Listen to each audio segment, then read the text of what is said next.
So, picture this. You're a humble 12th century monk, cloistered away in a damp stone monastery, dedicating your life to God, silence, and flatulence.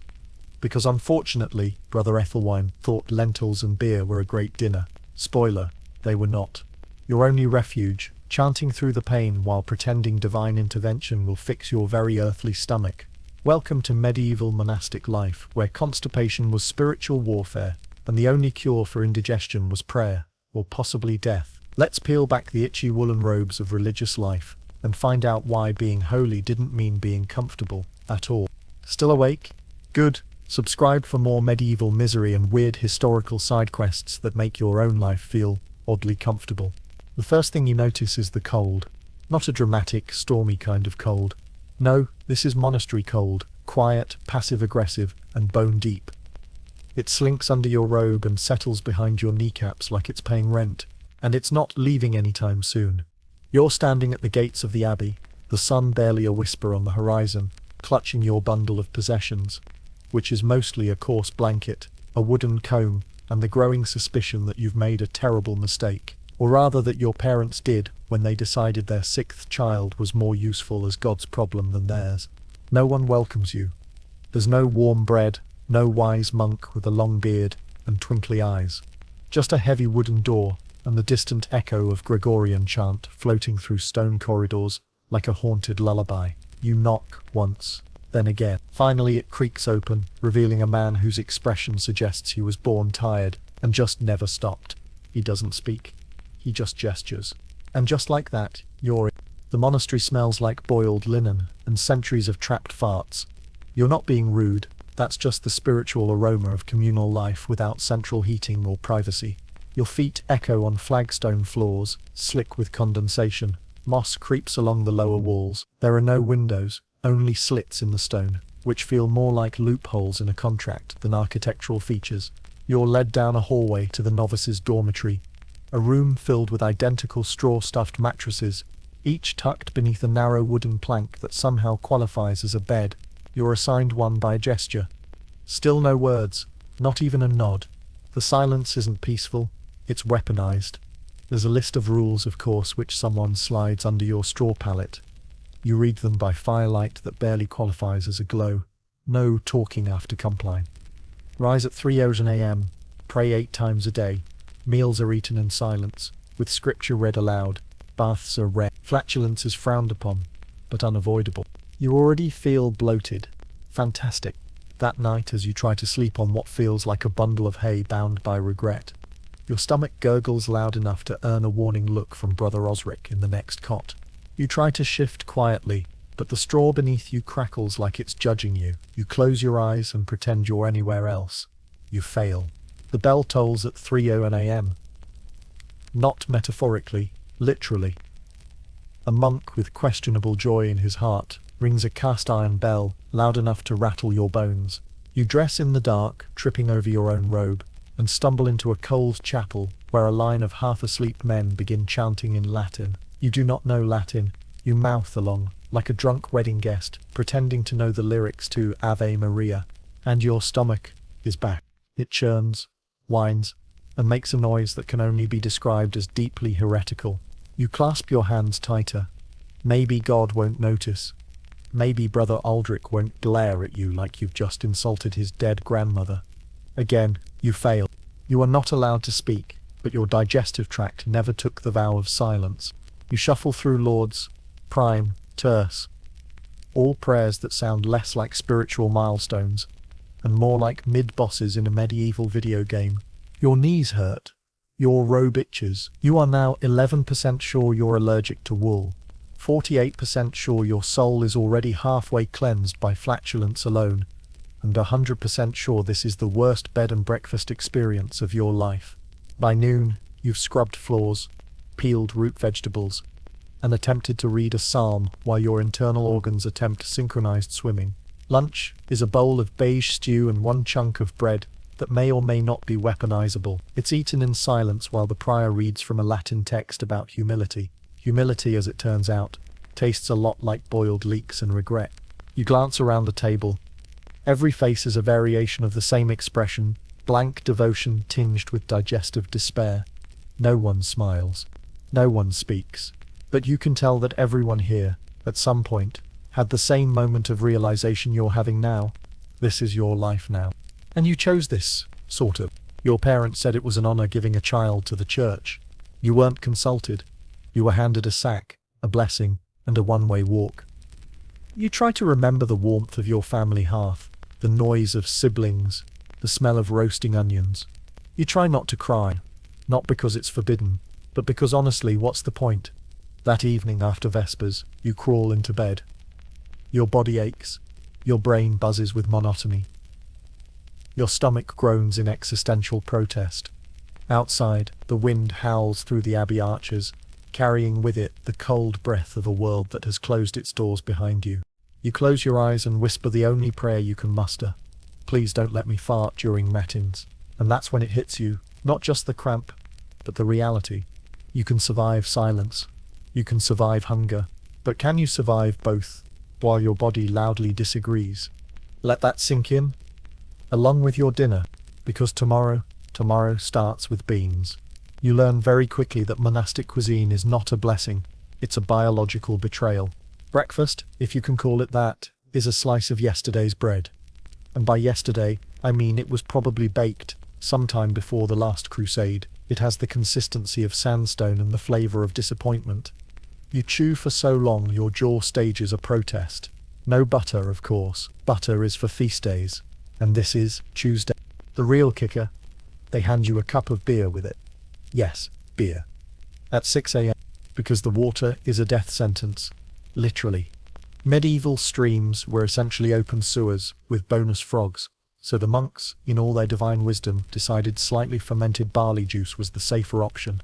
And if that sounds quaint or vaguely fun, trust me, it's not. Monastic beer is flat, warm, and tastes like someone whispered the word hops at a bowl of dishwater, and you drink it. Because there's nothing else. Lunch arrives several eternities later, and consists of two things: barley pottage, which is just porridge, with a trust issue, and a generous heap of boiled root vegetables. Carrots, turnips, maybe the occasional parsnip if God is feeling generous. The vegetables have been cooked until they weep. There is no seasoning, no joy, just a texture somewhere between mush and compromise. Also, lentils. Dear God, the lentils. You will learn to hate lentils in a way that transcends language. They're in everything. Stewed, mashed, lurking in soup, like fibrous little spies sent by your intestine's most vengeful enemy. And you want to be grateful. You do. But it's hard to be thankful for food that declares war on your lower half within 30 minutes. Fasting days are supposed to offer a break. Spiritually uplifting, cleanse the body, purify the soul, all that. Except it turns out, fasting here doesn't mean nothing. It means less. Less of the same things that already barely qualify as sustenance. So on fast days, you get half a crust of bread, a sad handful of beans, and a prayer that your stomach won't eat itself in protest. Spoiler, it will try.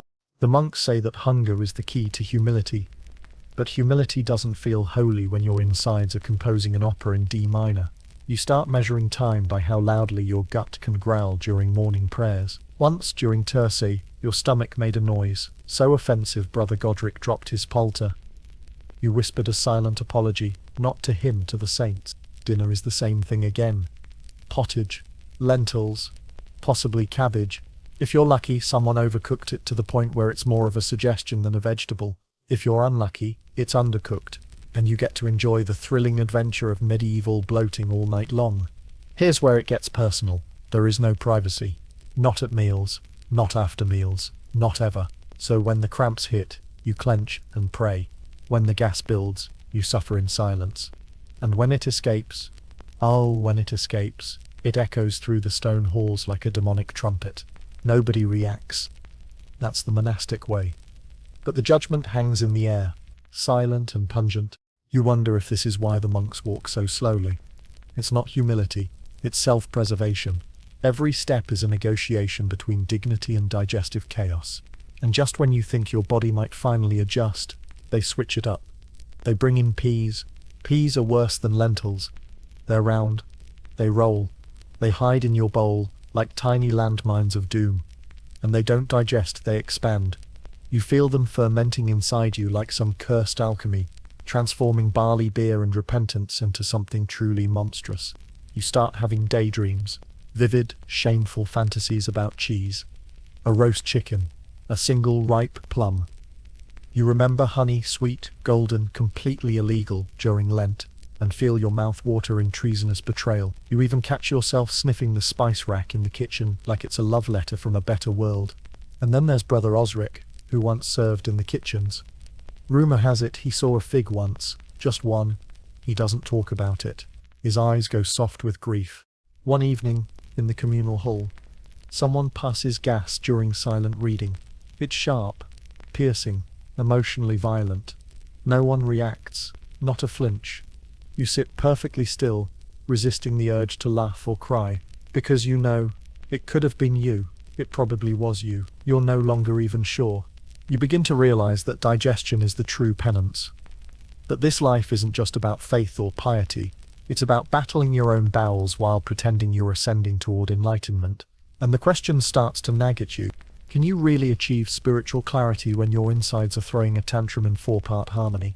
You watch Brother Aldrich chew his pottage slowly, solemnly, with the kind of expression usually reserved for funerals.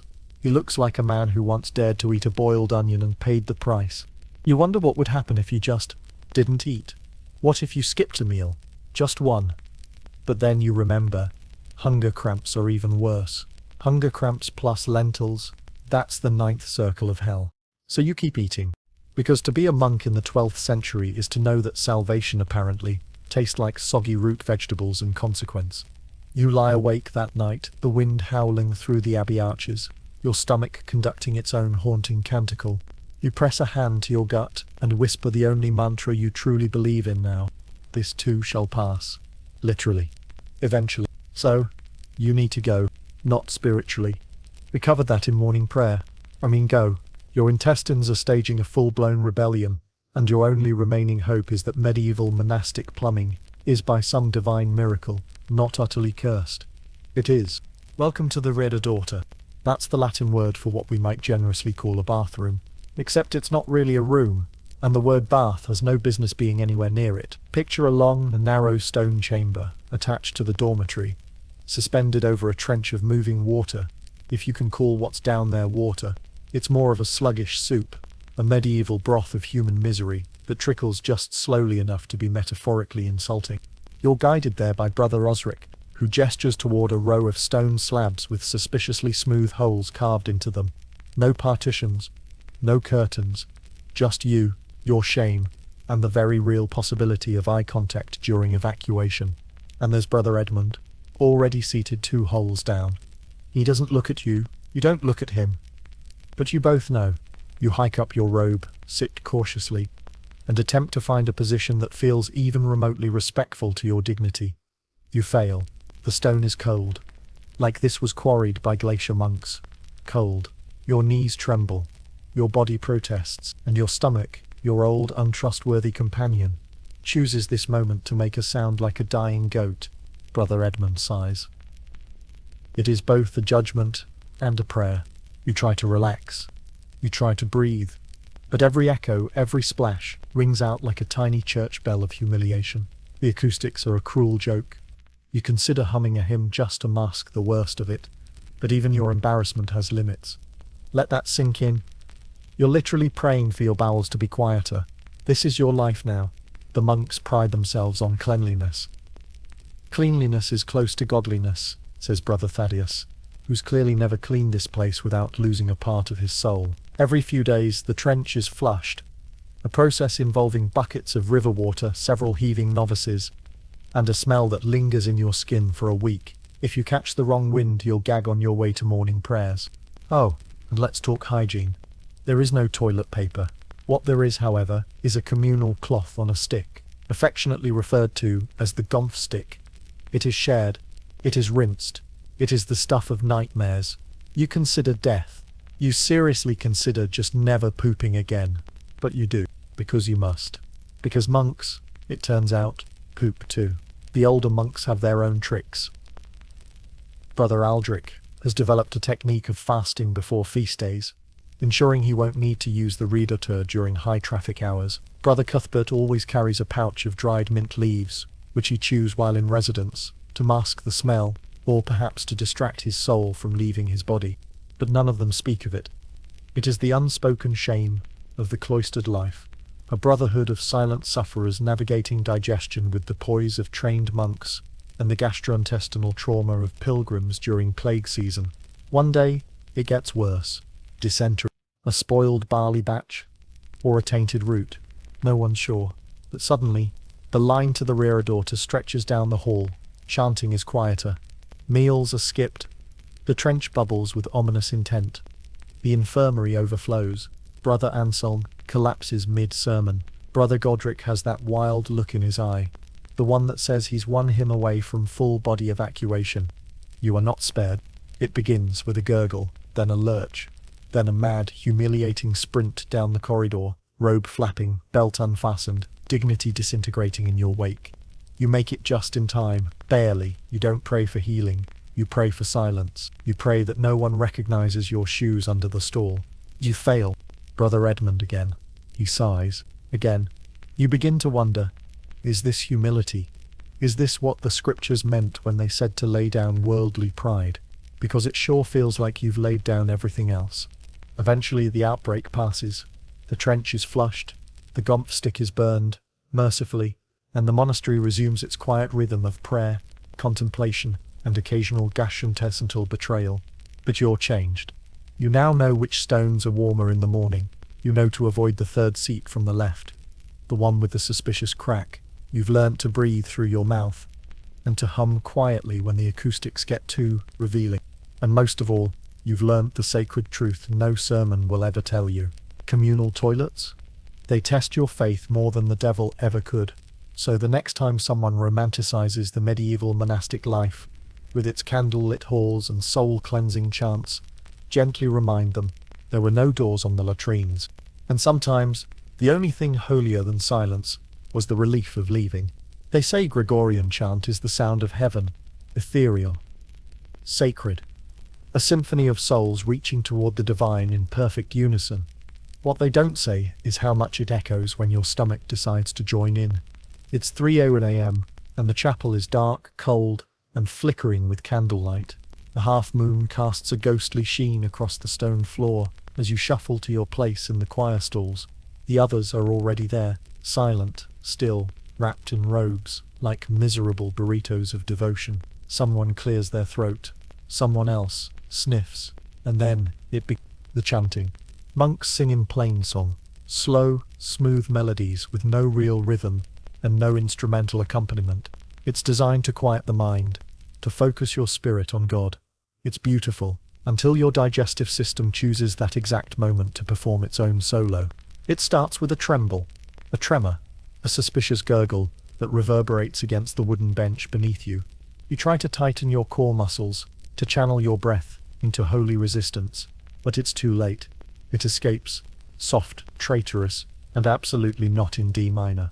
Brother Aldrich shifts beside you. You keep chanting. There is no room for shame. There is only Domini, Lobia Mir, Aperes, and the creeping realization that your belly sounds like it's boiling a toad. It happens again at prime, then tercer, then sext, and the worst part, you're hungry. Not the righteous, soul-cleansing kind of hungry.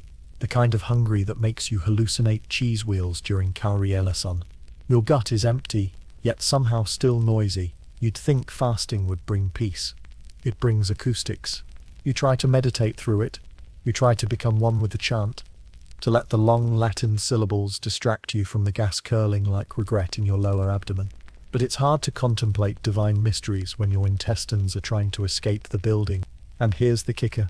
No one talks about it. Ever. It could be the loudest bodily betrayal in the history of monasticism, and not a single eyebrow would raise. The monks are professionals, veterans of the war against digestion. You've entered the ancient brotherhood of the vocally silent, bodily chaotic. But still, you feel their judgment. It's not in their eyes. It's in their posture. The subtle lean away. The pause in the chant when you shift on the bench.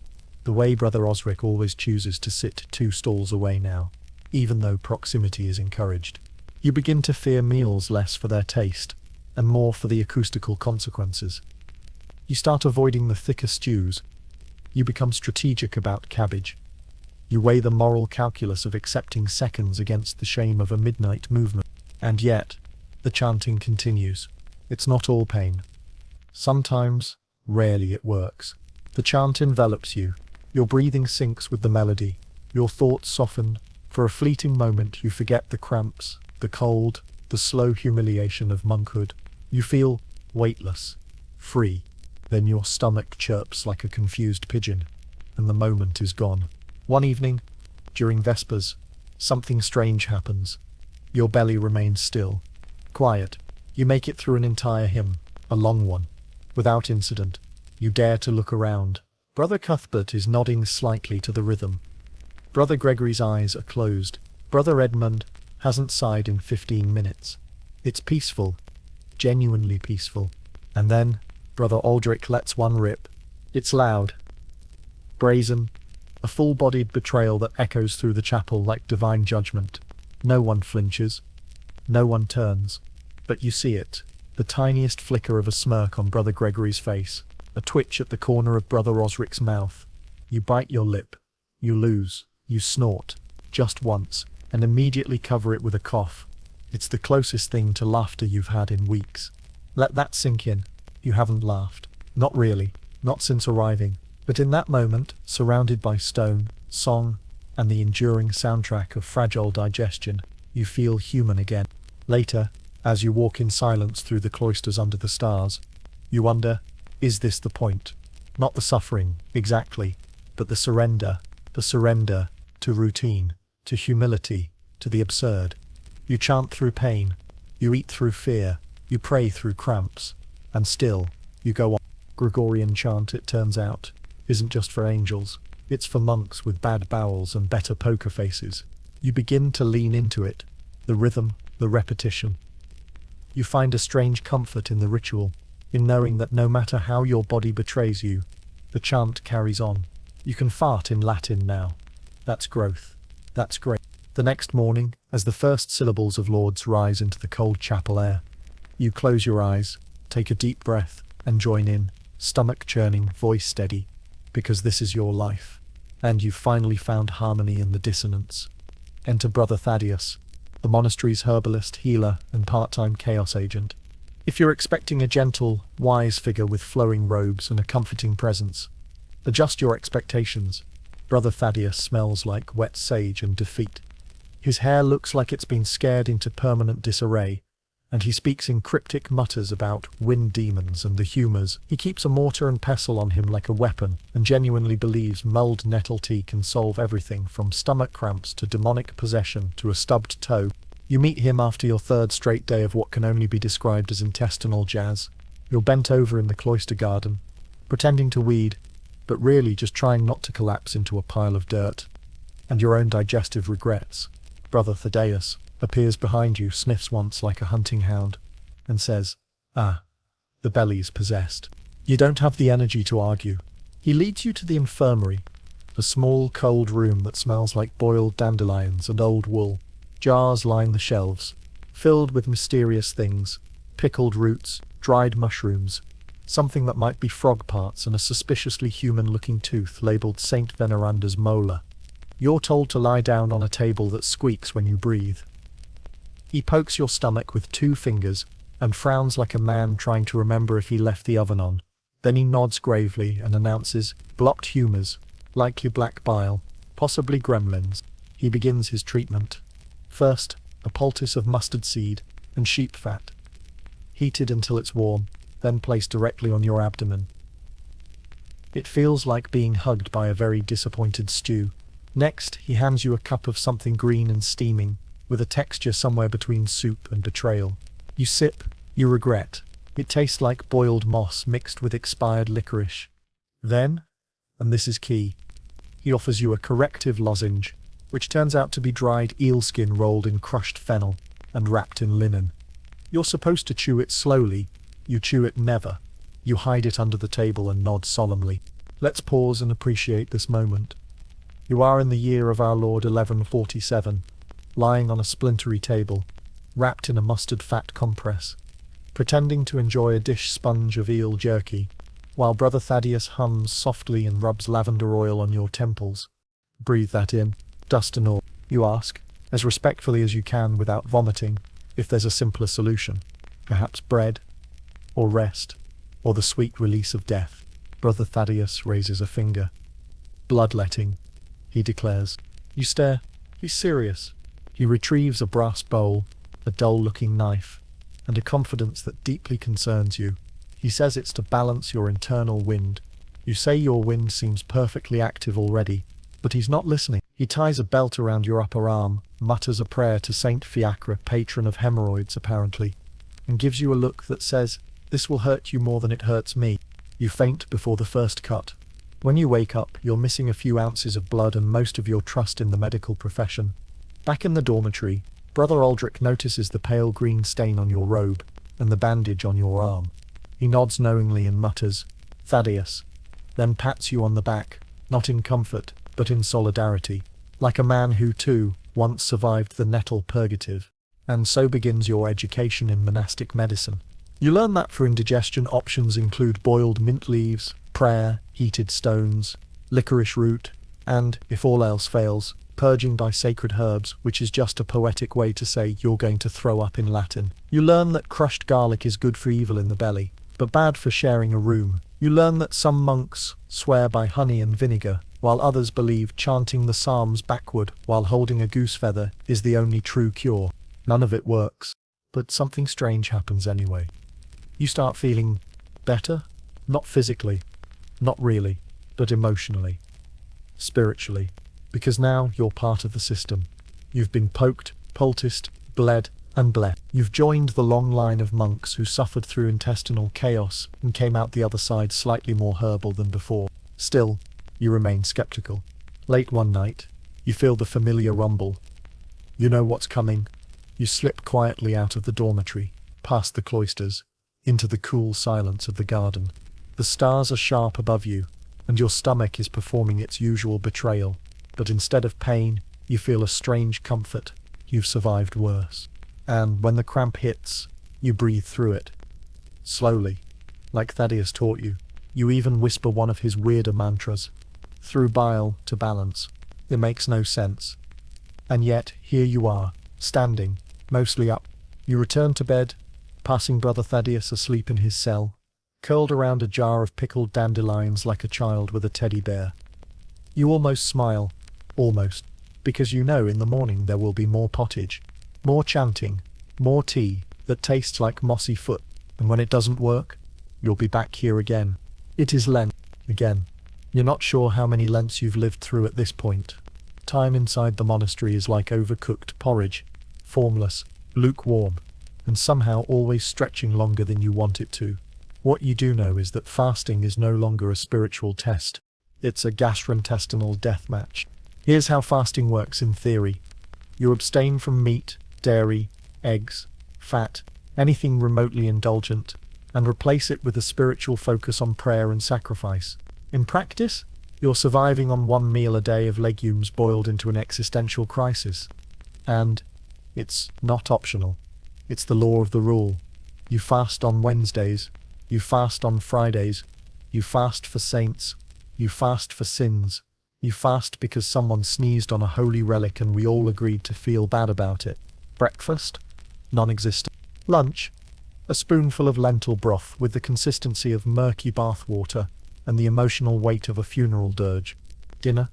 Surprise. It's nothing. You begin the week with mild hunger.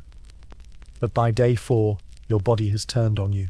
It no longer bothers to growl, it just whimpers. You stand during prayer and feel your knees negotiating with gravity. You bow during Mass and black out just long enough to meet Saint Benedict in a dream where he's just holding a sad carrot. And still, you eat what you're given. Because refusing food here is suspicious. It implies rebellion, or worse, pride. So you eat your scraps like a good monk and pretend your vision isn't tunneling during compline. It's not just the hunger, it's the gas. Oh, the gas. Your insides, once merely disgruntled, have become full-blown anarchists. Your digestive system is staging its own reformation. You lie in bed at night, clutching your abdomen like it holds a dying squirrel. You try every trick, lying on your side. Gentle breathing, the whispered prayer of Saint Erasmus, patron saint of stomach ailments. Naturally, nothing works. And yet, each morning you rise. Because you must. Because Brother Osric is already awake, already sweeping the cloister walk with a face that suggests he has survived worse. You watch him drink his morning mug of herbal tea like it's an act of war. You try to copy him. You sip. It's lukewarm and tastes faintly of regret and time. One afternoon while peeling turnips in the kitchen, the cook, Brother Arnaud, gives you a look. You're pale, he says. You nod. You've lost weight. You nod again. Good. That means it's working. You want to scream. Instead, you accidentally slice your thumb on a turnip and bleed into the stew. Brother Arnaud shrugs. More iron, he muttered. The smell of the kitchen is unbearable. Boiled cabbage, rancid vinegar, a fish that has died more than once. And somehow, still, your stomach reacts. It wants. It needs. It craves things it can't name anymore. You trade 3 fingers for a warm biscuit and a second to yourself.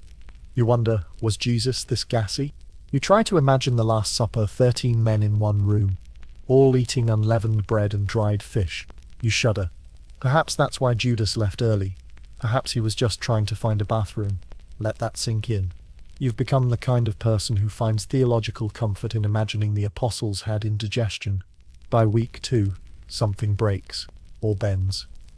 You don't know anymore. You feel hollow, but light. Your chants come easier. Your breath is steadier. You stop caring whether you faint mid-prayer. If you do, you'll fall on stone, and that sounds oddly comforting. Brother Aldrich collapses during sext. No one reacts. He gets up, dusts himself off, returns to chanting. You don't know if that's devotion or brain fog. Either way, it's impressive. And then it happens. A feast day. Out of nowhere. A break in the storm. A celestial loophole in the calendar that says, today, you eat like someone whose life isn't a slow-motion purge. The bells ring differently that morning. The air hums with anticipation. The kitchen smells, dare you believe it, almost good. You line up, hands shaking. You sit with your brothers, all of you trying not to drool on the table. The prior gives a blessing so long and pious that you briefly consider excommunicating him. And then, food, cheese, real bread with visible crust, eggs that haven't been boiled into oblivion, meat. You taste it and weep. You eat until your plate is empty, then lick the crumbs from your robe. Everyone is smiling, eyes wide, pupils dilated like you've all just licked a sacred mushroom. You don't speak, but the joy is electric, until an hour later, your stomach begins to hiss, then churn. Then, oh no, you are running. Again, robe flying, belt loose, shame flapping in the wind like a battle flag. The rear daughter is full. Brother Cuthbert is weeping in the hallway. Brother Thaddeus is chanting something about castor oil and divine justice. And you made it, barely. As you sit there, once again contemplating life, diet, and your fragile humanity on a cold stone slab above a medieval sewer, you realize something important. Fasting didn't cleanse your soul. It just made the explosion louder. The rule of Saint Benedict is clear. Silence is sacred. It guards the soul. It protects the heart. It ensures that no one has to hear Brother Edmund's opinions about turnips. And on paper, it's lovely. A world free of idle chatter, where voices are reserved for prayer and chanting. It's calm, reverent, holy, unless your guts have other plans. Because there's a kind of noise that silence can't control. A kind of noise that bubbles up from within, totally uninvited, during the most solemn parts of the liturgical day. And when it happens, when your body betrays you mid-prayer, no vow can save you. It starts during Vespers. You're kneeling. It's quiet. The candlelight dances on the walls, illuminating the faint fresco of Saint Sebastian being heroically pierced with arrows. You're supposed to be contemplating martyrdom. Instead, you're praying your lower intestine doesn't audition for lead trumpet. But nature is not moved by holy thoughts. It begins. A low, insistent grumble, the kind that rises slowly, like a serpent stirring from its cave. You clench. You breathe. You picture waterfalls, clouds, anything that isn't cabbage stew. Then, the release. It is not loud. That would be almost preferable.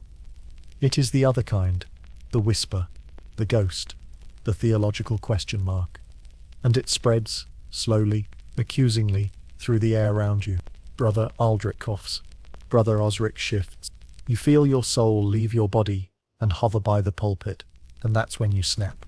Not loudly, not dramatically, just a whisper, a plea, a single syllable slipped from the edge of your lips, like a confession falling into the void.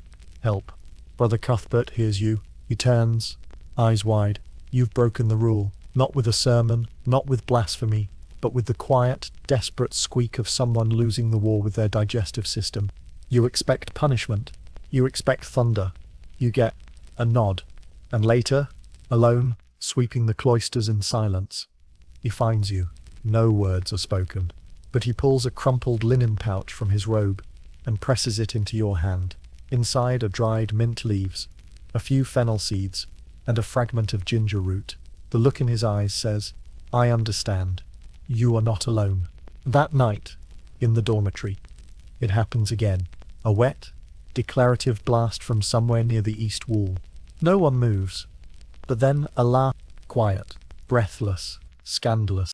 You don't know who started it. Maybe Brother Gregory. Maybe the novice with the haunted look and the suspicious legume fixation. But it spreads, like a contagion. Snickers, chuckles. One man lets out a wheeze, so strangled it sounds like a medieval flute solo. And just like that, the wall breaks. No rules are shattered. No vows renounced. But the silence changes, shifts, becomes something softer. Not the kind demanded by doctrine, but the kind shared by people who are suffering together, in the same wool tunics, on the same straw mattresses, over the same lentil stew. Let that sink in. You've spent weeks fighting your body. Weeks pretending that everything was fine, that you were holy enough, stoic enough, quiet enough. But silence, it turns out, isn't just the absence of sound. It's the presence of endurance, of grace, of shared discomfort, and unspoken empathy. Still, the monastery does not forget. The next morning, the prior calls you aside. He speaks softly, firmly. There is strength in restraint, he says, and weakness in indulgence. You nod. He hands you a penance slip. 2 hours, scrubbing the chapter house floor, with vinegar water, and a silent prayer. You accept, because you did break the rule, even if it was just a whisper, but you don't regret it. Later, as you work the vinegar into the floor, your stomach gurgles in protest. You glance over at Brother Cuthbert across the room. He's wiping down the benches. He hears it. You see his lip twitch. You smile. For the first time since arriving at the monastery, you feel something warm. Not the broth, not the poultices.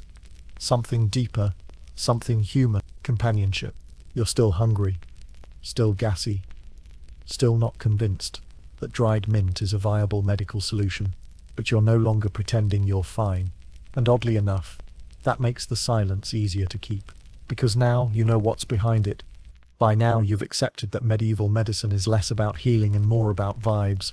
Brother Thaddeus, self-proclaimed herbalist and unlicensed sorcerer, insists that you're holding too much heat in the liver. You try to argue that your symptoms suggest something far more intestinal, but he silences you with a single upraised finger and a dramatic sniff of the air, as if your digestion can be diagnosed like weather. You've tried everything else. The teas, the fasting, the bloodletting, the breathing exercises that felt suspiciously like dying. And so, in a moment of desperation, and let's face it, peer pressure, you agree to the final option, the woolen suppository. Now this may come as a shock, but medieval monks were not squeamish. They were, however, creative. The suppository in question is essentially a finger-length twist of butter-soaked wool infused with chamomile, mint, and for reasons no one will explain, powdered ground ivy. You lie on your side in the infirmary while Brother Thaddeus hums a psalm and gently prepares the relic of relief. You stare at the wooden ceiling, suddenly aware of every life decision that has led to this moment. You think back to your childhood, your first bite of a ripe plum, the way sunshine felt on your face. And then, insertion. It is exactly as undignified as it sounds. No eye contact is made. A prayer is whispered. The candle flickers. You are no longer a person. You are a vessel for herbal experimentation. And you know what? It works. Sort of. You spend the next hour sitting very, very still, your lower half coated in blessed grease, trying not to let your mind spiral into madness. The feeling is cooling, alarming, slightly minty. You breathe deeply and contemplate the mystery of the incarnation, while trying to ignore the sensation that your backside has been anointed with spiced butter. Let that sink in. Literally. You emerge from the infirmary, shaky, unclean in spirit, but strangely lighter. Brother Thaddeus gives you a knowing nod and hands you a small cloth pouch containing your very own travel-sized wool remedy. You vow never to use it again, until 3 days later when the cramps return like a prodigal son with boundary issues, and you find yourself in a dark corner of the garden, muttering, "I hate myself," as you unwrap the cloth. Welcome to humility. The other monks pretend not to notice. No one speaks of it, but you start recognizing the look. The slightly haunted eyes, the careful gait, the smell of faint herbal butter clinging to robes. You are not alone. Brother Osric slips you a note under your bowl one morning. It's not a prayer, it's a diagram. A diagram of better insertion angles. You laugh. Quietly. You consider making edits. One evening while organizing hymnals, you find Brother Gregory wincing near the scriptorium. You ask if he's all right. He nods once. Grimly. Minted. You nod back. May God grant you peace. And this is how you learn that healing in a monastery isn't about returning to some pristine state. It's about functioning just enough to chant again tomorrow, to walk without collapsing, to sit through Lauds without leaking. The wool returns in cycles. You grow to respect it, fear it, maybe even love it, in the way you might love a terrifying aunt who always smells like cloves and judgment. But the question haunts you. Is this really health? Is this holy? You want to believe it is, that your suffering means something, that the silence, the sacrifice, the suppositories are all moving you closer to God. But sometimes you wonder if you're just a very quiet man with a very loud gut, repeatedly buttering himself under moonlight, in hopes of avoiding another humiliating sprint to the latrines. And honestly, that's fine, because in a world of uncertainty, discomfort, and aggressive legumes, a little warmth, even if it comes from the wrong end, might be the closest thing to mercy you get. Sleep in the monastery is a suggestion, not a promise. Technically, there's a designated time for it. It begins after Compline, the last prayer of the day, and ends when the bell rings at 3 a.m. to drag you out of whatever brief unconsciousness you manage to achieve. That gives you, generously, about 6 hours of rest. But rest is a strong word. The dormitory is a single room. A long, narrow hall of straw mattresses laid side by side like medieval sardines, each separated by just enough space to hear your neighbor breathe, sigh, and digest. You share this sleeping space with 30 other men, all of whom have varying degrees of nasal obstruction and lentil-induced unrest. Let's start with the smell. It's not bad, it's biblical. A sacred bouquet of wool, sweat, damp stone, and flatulence, seasoned with a hint of lavender from Brother Thaddeus's mystery sachets. You try to breathe shallowly, like a monk and a mime had a baby. Your mattress is technically made of straw, but calling it a mattress is a bold, imaginative act. It's a sack stuffed with the dreams of broken farmers and regret. Every shift produces a sound like distant thunder, which is a problem when you're trying not to draw attention to the thunder happening in your stomach. The first night you lie awake, cold, itchy, and completely unable to stop cataloguing your discomfort. Your feet stick out from the blanket. Your spine misses hay in key places. Your gut, ever the diva, begins to hum a low, vibrating note of dissent. Someone, somewhere in the room, is snoring. Not rhythmically, not humanly. It's the sound a horse might make if you trained it to play the bagpipes in its sleep. You look over and realize it's Brother Osric. His face is serene, but his nasal passages are channeling the wrath of God. And then there's the shifting. Every hour, someone rolls over. Someone coughs. Someone, you pray, it's Brother Cuthbert, lets out a long, mournful sigh like he just remembered something awful from the Crusades. The silence in the dormitory is never silent. It's textured, layered, deeply alive. Sometimes, your stomach joins the chorus. You try to suppress it. You lie still. You pray. You beg, but your belly chooses matins, the sacred hour of half sleep and half hope, to erupt with a noise that can only be described as celestial betrayal. No one says anything, but Brother Aldrich shifts away from you by half an inch. Judgment is measured in inches here, and yet, somehow, you do sleep. Eventually, you drift off for 10 minutes at a time. 20, if you're lucky. Dreams come fragmented. You see yourself in a field of cheese wheels, chased by a cabbage with Brother Thaddeus's face. You wake with a jolt. Someone is moaning in Latin. You hope it's prayer. You hope it's not prophetic. The worst part isn't the discomfort. It's the interruptions. Sleep is chopped into uneven segments by bells, chants, your own digestive regret, and the occasional blood-curdling owl. Just as you start to drift into real slumber, the 3-siren AM bell rings out, like a war horn. You sit up, dazed, hair askew, soul barely attached, and you chant, because that's what you do. You chant through exhaustion, through stomach pain, through the sleep deprivation that wraps itself around your brain, like a damp wool scarf. You don't remember the words. You mouth the shape of them. You sway with the others, all of you hollow-eyed and half-conscious. Sometimes, not big sobs, just the quiet, involuntary tears of a man whose body is begging for rest while he sings a hymn in the pitch-black chapel about joy and perseverance. Let that sink in. You are celebrating endurance while running on 4 spoonfuls of soup and 3 interrupted dreams about turnips. Still watching? Like, sub, and maybe light a candle for Brother You. There are moments, though, tiny, precious moments, when it feels like it's all worth it. When you wake before the bell, just for a second, and the dormitory is still, the candle is burning low, a breeze slips through the window's slit, and brushes your face like a whisper from the outside world, and you think, I'm alive, tired, bloated, deeply confused about the role of buttered wool in your life, but alive. And in that fleeting, silent breath before the bell screams again, you feel something like peace. Or maybe just resignation. You're not sure anymore. Feast days are a gift, a divine loophole in the otherwise merciless rhythm of monastic misery.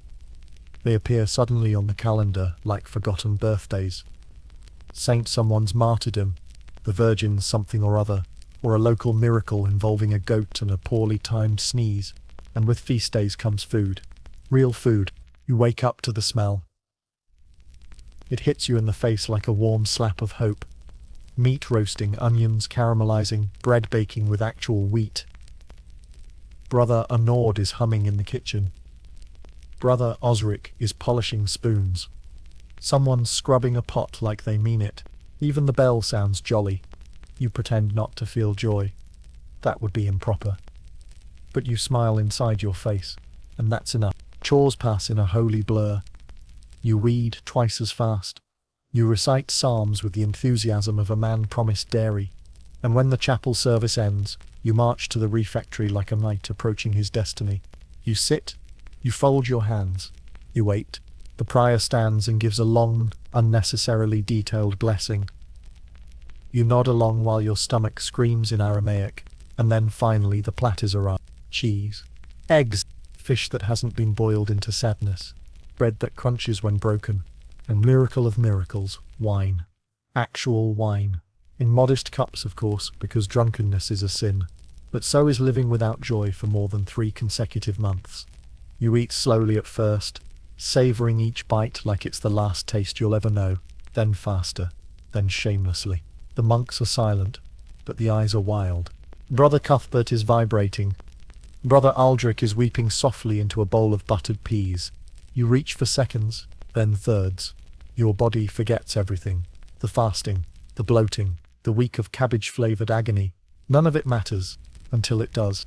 Roughly 45 minutes post-indulgence, your stomach sounds an alarm. It is not subtle. You clutch your abdomen and lean forward, attempting to pass it off as pious reflection. It doesn't work. The pressure builds. The bread expands. The cheese curdles. Brother Gregory hiccups. Then burps. Then bolts from the table like a man chased by angels. You are next. You excuse yourself with the solemn urgency of a man about to explode. The hall blurs around you. Your belt is already undone. Your robe flaps with every step. You reach the river daughter and don't bother closing your eyes. It's biblical. And it doesn't stop. The next hour is spent in penance. Physical, emotional, existential. You relive every bite of cheese, every drop of wine. You swear off butter. You swear off food. You swear off joy. Brother Thaddeus brings you tea. It tastes like guilt and fennel. You drink it anyway. You emerge a shell of yourself, pale, sweaty, slightly holier. The others are scattered around the cloister, like battlefield survivors. Some are lying flat on stone benches. Some are quietly moaning into their sleeves. Brother Osric is humming a hymn with a 1,000-yard stare. And in this shared digestive devastation you realize something profound. You would do it again. Absolutely.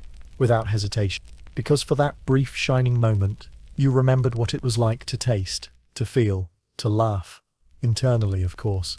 While Brother Cuthbert dunked his bread in egg yolk like a man possessed. But it comes at a price. As night falls, you return to the dormitory. The atmosphere is tense. The straw crackles with apprehension. The room is filled with the slow, steady expansion of gastrointestinal dread, and then it begins. A symphony. The feast day fugue. First a trumpet from the north wall, then a subtle trombone from the cloister side. A full-bodied bassoon erupts near the foot of your mattress. No one speaks. No one dares move. But everyone knows the price of indulgence has been paid in full. And you flatulent, feverish, spiritually conflicted, fall asleep with a faint smile on your face. Because for one day, life tasted good. Even if it ended poorly. Every so often the abbey throws open its heavy wooden gates and lets the outside world in. Not by choice, of course, but by obligation. Pilgrims. They arrive dust-covered, blister-footed, and emitting a potent blend of sweat, sandalwood, and misguided spiritual ambition. Most are poor, a few are suspiciously rich, all are starving for blessings, or bread, or attention. And as a good monk, you're expected to welcome them with humility. You do not feel humble. You feel gassy. You were mid-latrine when the bell rang, announcing the arrival of the faithful. Now you're half-washed, half-prepared, and entirely bitter. Pilgrims bring stories. Pilgrims bring diseases. Pilgrims bring... And that's where things go terribly wrong. Brother Aldrich assigns you to hospitality duty, which is monastic shorthand for you will stand silently next to a man with boils and try not to pass out. You bow, you nod, you carry jugs of weak beer and wooden bowls of barley stew. And then, from a patched leather satchel, a woman with a cane and 5 visible teeth offers you a gift. Pickled eel. You blink. She insists. Caught it myself, she says proudly, as if eel were a delicacy and not a culinary war crime. You want to say no, but the rule demands hospitality, and your last act of resistance got you 2 days scrubbing wax from choir stall crevices. So, it's grey, slimy, wrapped in what appears to be a fig leaf that's seen things. The smell hits you before the taste does. Salt vinegar and an echo of low tide. You take one bite. The room tilts. You swallow, nod politely, and consider how quickly death might take you. The woman smiles. Bless you, brother. You try not to cry. By Vespers, the consequences arrive. At first, it's a subtle warmth. A grumble. A tightening of the abdomen that whispers, "You made a mistake." You try to focus on the chanting. You try to hold your posture. But the eel is plotting its escape. And then, during a particularly slow song, you lose. It's not loud, but it's definitive. A ripple. A seismic shift in internal diplomacy. You excuse yourself with all the dignity of a man who knows the next 30 minutes will define the rest of his week. The latrine is full. Pilgrims. Monks. Strangers from the next village over, who've come to touch the holy thorn, and maybe relieve themselves in the process. You pace. You pray. You consider crawling into the vegetable cellar and just staying there forever. Eventually a spot opens. You take it. You regret everything. For 3 days your life becomes a cycle of chanting, cramping and racing down hallways, clutching your robes like a fleeing ghost. Brother Thaddeus offers you burnt fennel ash. Brother Gregory mumbles something about eel spirits. Brother Cuthbert just gives you a thumbs up and slides you half a mint leaf under the table. You chew it slowly. You contemplate your life, and you start asking dangerous questions. What if that eel wasn't the problem? What if the real problem is everything else? The fasting, the beer for breakfast, the shared latrines and herbal butter suppositories, and the rule's disturbing obsession with bowel control. What if the whole system is just one long, slow march toward digestive oblivion? But then, the pilgrims leave. They take their blistered feet, their stories, their pickled horrors, and disappear into the countryside like a fever dream. The abbey exhales, the latrines empty, the smell dissipates, and you're left behind, bruised, humbled, still mildly fermenting. You sit in the cloister that night, under a sky so clear it feels unreal. Your stomach gurgles softly, less angry now, more philosophical. You place a hand over it, as if to say, "We'll get through this." Somewhere in the dormitory, someone fart. Brother Osric sighs. You smile, because even in the aftermath of eel-based catastrophe, life continues. And strangely, you feel closer to something divine. Not God, exactly, but survival. And honestly, that might be enough. It begins, as most monastic conspiracies do, with a smell. Not a bad smell, mind you. That's the usual baseline around here. Socks, soot, and sanctified suffering. No, this is different. This smells sweet, fruity, almost alive. You catch it one evening in the dormitory, just after compline, as you're crawling onto your haysack with the grace of a wounded mule. At first you think you've hallucinated it. After all, your dinner consisted of boiled barley and a spoonful of something that may have once been an onion, but then the scent returns. Plum, with a hint of alcohol. And a hint of danger. You follow it, like a medieval bloodhound. The trail leads to Brother Gregory. Now Brother Gregory is not what you'd call suspicious. He's soft-spoken, slow-moving, and shaped roughly like a stuffed bread roll. He's the kind of monk who disappears into the background of group prayers and always smells faintly of candles. But tonight, Gregory is up to something. You wait until he leaves his cot for nighttime prayers, then casually saunter past his mattress, and there it is, underneath the straw, a small clay jar, half wrapped in linen, warm to the touch. You lift the lid. It's plum mash, fermenting, intentionally. He's making bootleg monk wine. You don't snitch. You could. It would earn you points with the prior, maybe even an extra heel of bread. But something about the warm fruitiness in that jar awakens a long-dormant part of your soul. So instead, when Brother Gregory returns, you confront him, quietly, respectfully, with a look that says, "I know what you've got, and I want in." He pauses, weighs his options, then nods, and wordlessly slides over a second jar. The taste is terrible, sour, chunky, reminiscent of regret, soaked in vinegar. But after the second sip, your body loosens, your stomach quiets, your thoughts stop buzzing. You lie back on your straw mattress, and for the first time in weeks, your gut doesn't sound like it's hosting a Gregorian jazz trio. You look over at Gregory. He smiles. The stash becomes a secret ritual. Once a week, just a sip. No gluttony, just survival. A kind of fruity détente with your digestive tract. You start noticing things. The way Brother Gregory always peels his bread before eating it. The quiet way he hums psalms during latrine duty. The fact that he hasn't had a single episode of audible indigestion since Epiphany. He has tamed the beast. You begin to trust him. And so you confess. Not everything. Not the buttered wool, or the eel, or the incident with the pilgrim's relic that you definitely did not knock over. Just the stomach stuff. The pain. The fear.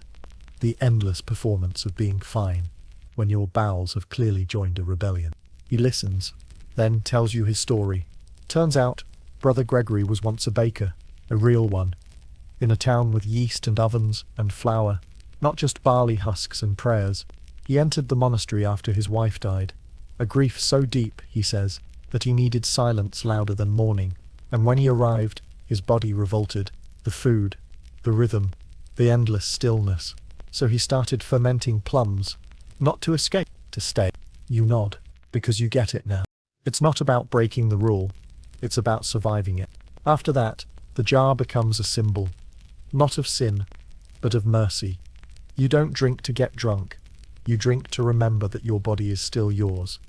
That amidst the chants and cramps and cabbage, there is still something warm, something slow, something fermenting toward peace. Until one day, disaster. The stash is discovered during a routine straw turning. Yes, that's a thing.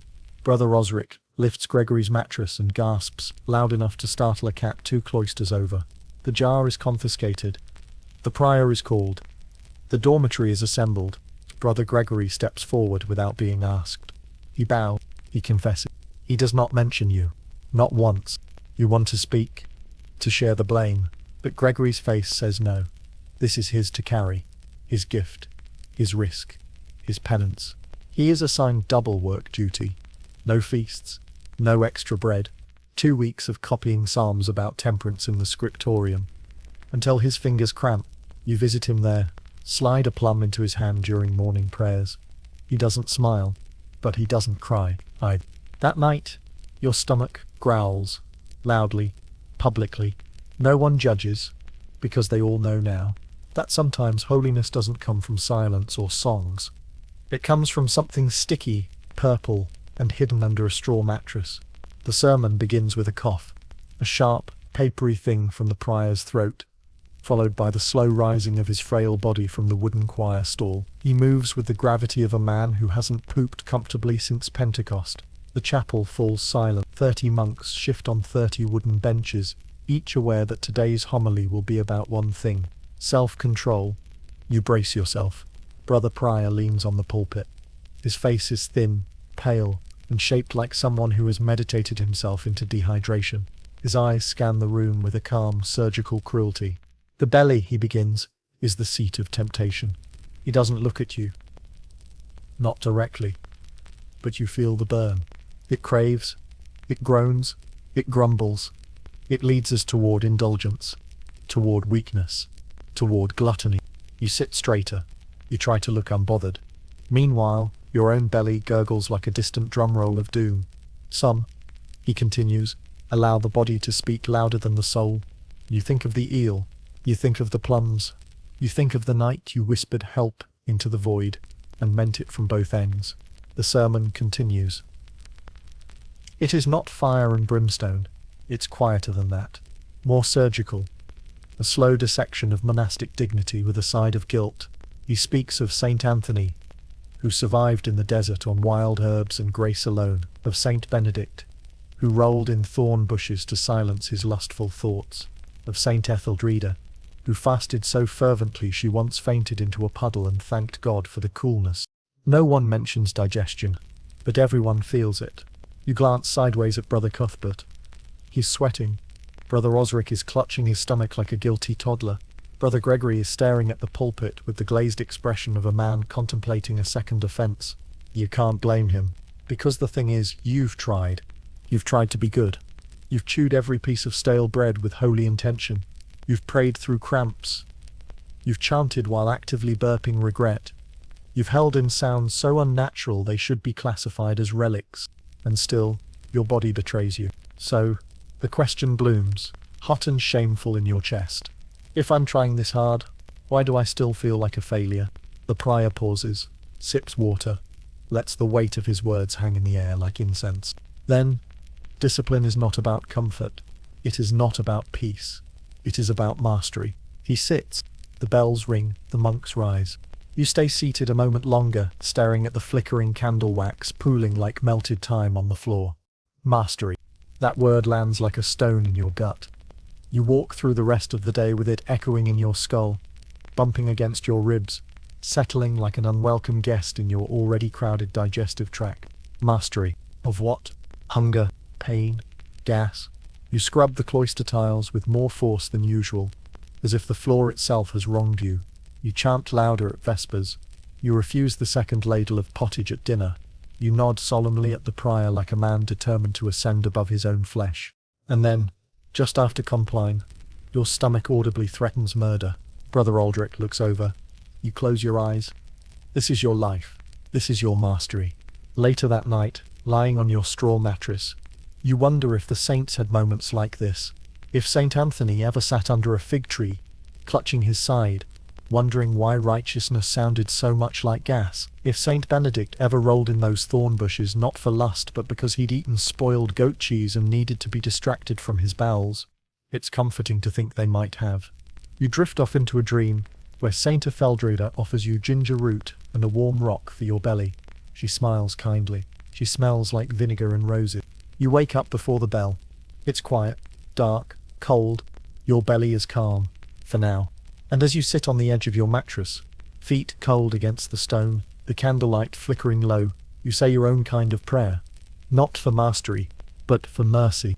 Winter doesn't arrive in the monastery with drama. It creeps in, a slow, damp tightening of the air. The stones grow colder, the straw in your mattress grows mustier. Your robe, once merely itchy, now feels like it's been soaked in regret and left to freeze. The cold doesn't just sit in the room, it climbs inside you, and digestion, that already tenuous process, becomes something else entirely, a war fought in silence between your gut and gravity. Food becomes rarer, turnips are smaller, bread is thinner. What little fat Brother Arnaud used to sneak into the stew is now gone, replaced with more water and the occasional disintegrating beet. The meals are still hot at least, but only in temperature. Emotionally, they are colder than the grave. Your stomach does not approve. It moans constantly now.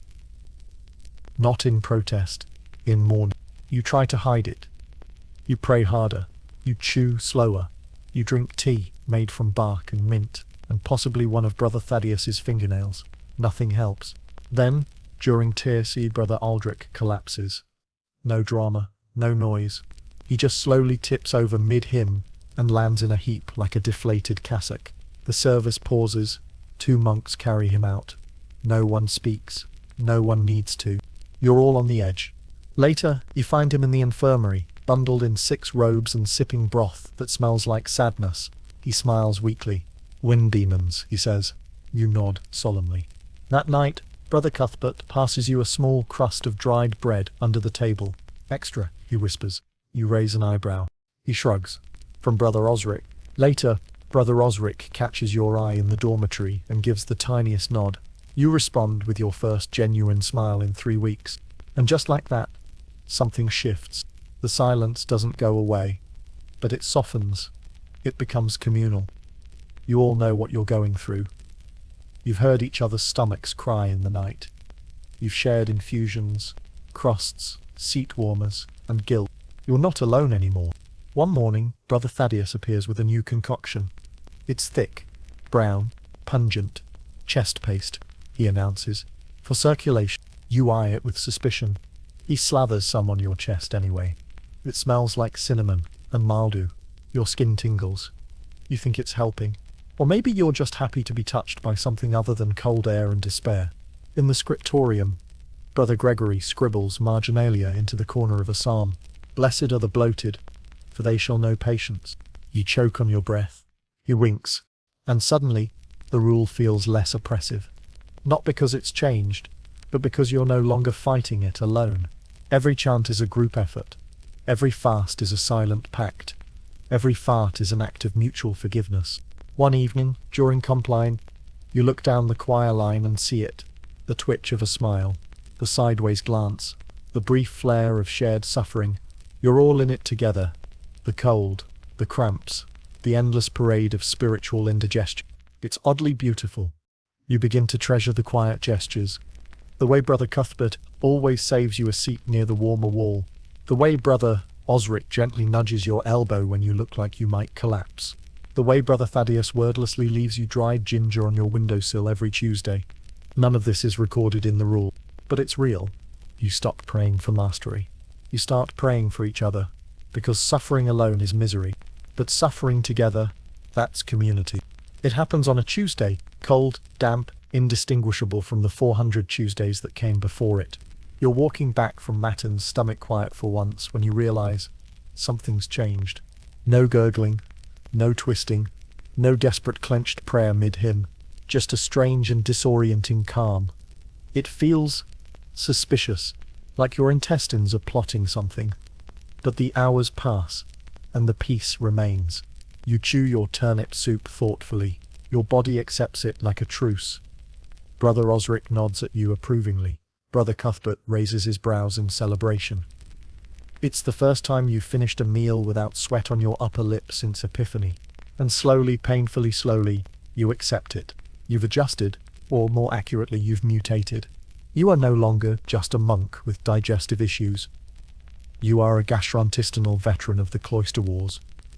a survivor of the Great Lent disaster, a man who once hallucinated Saint Apollonia, offering him fennel tea, and now drinks it daily, without flinching.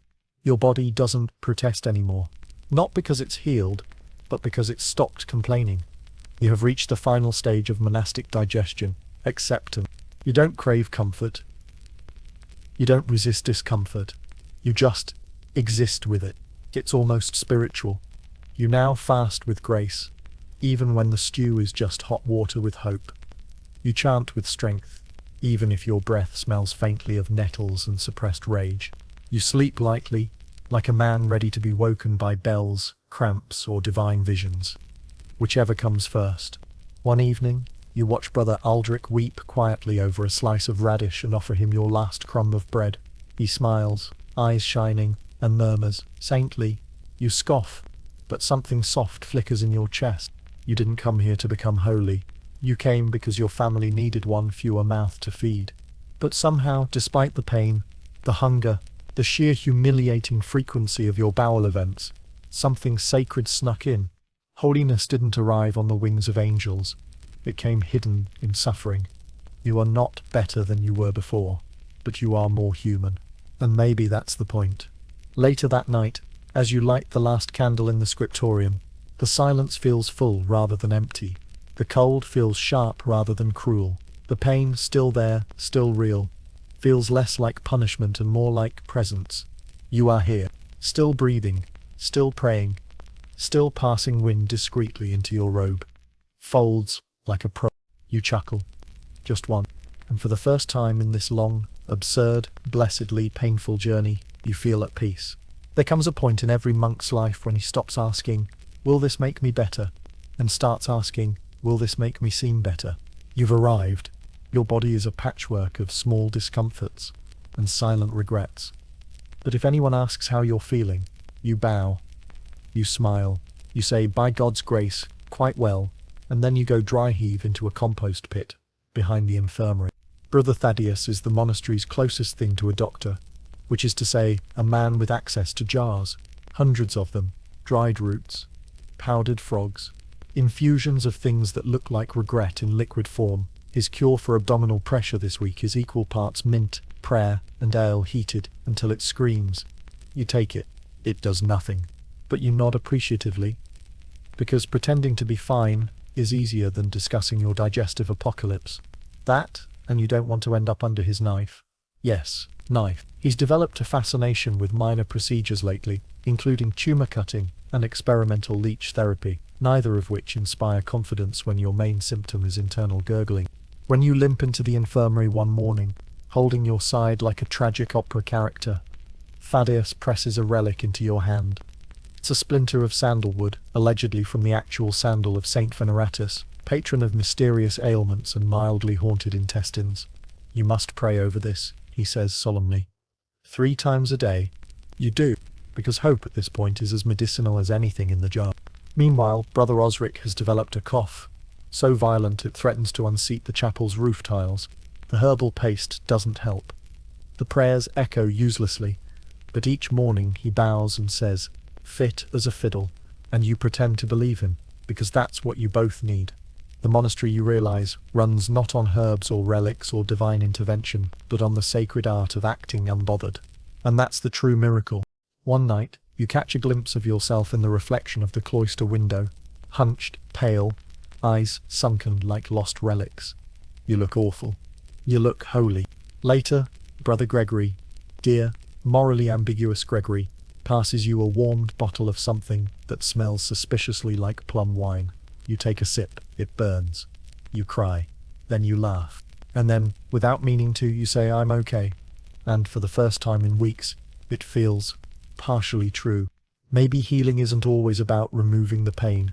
Maybe it's about carrying it with style, with grace, with a convincing smile, and an emergency latrine plan. By the time you pass Brother Thaddeus the next morning, you're standing straighter. "How are you feeling?" he asks. You smile, as the Lord wills it. He nods. You nod. Both of you know it's a lie. But it's the kind of lie that keeps monks moving. Years pass. The abbey walls do not change. Still cold, still silent, still faintly smelling of mardew and overly ambitious nettle tea. But you do. Somehow, over time, you've become what the novices call, with a mixture of awe and fear, seized. You wake before the bells now, not because you have to, because your body simply remembers. It remembers the hours, the hymns, the aches, and, of course, the deeply personal rhythm of digestion that now plays like a background hymn to your daily life. The cramps still visit, but they arrive like old friends now, predictable, tolerable, less a protest, more a whisper, and you, with the grace of one who has truly lived, simply nod and sip your fennel brew. You are no longer the boy who cowered near the latrines, eyes wide and collar tighter than a moneylender's purse. You are the one who knows which herb to chew before vespers. The one who gently passes warm stones to the trembling novice with trembling guts. The one who doesn't flinch when the entire refectory erupts in a post-Lentil symphony, because you've been there. You are there. And that, oddly, is your legacy.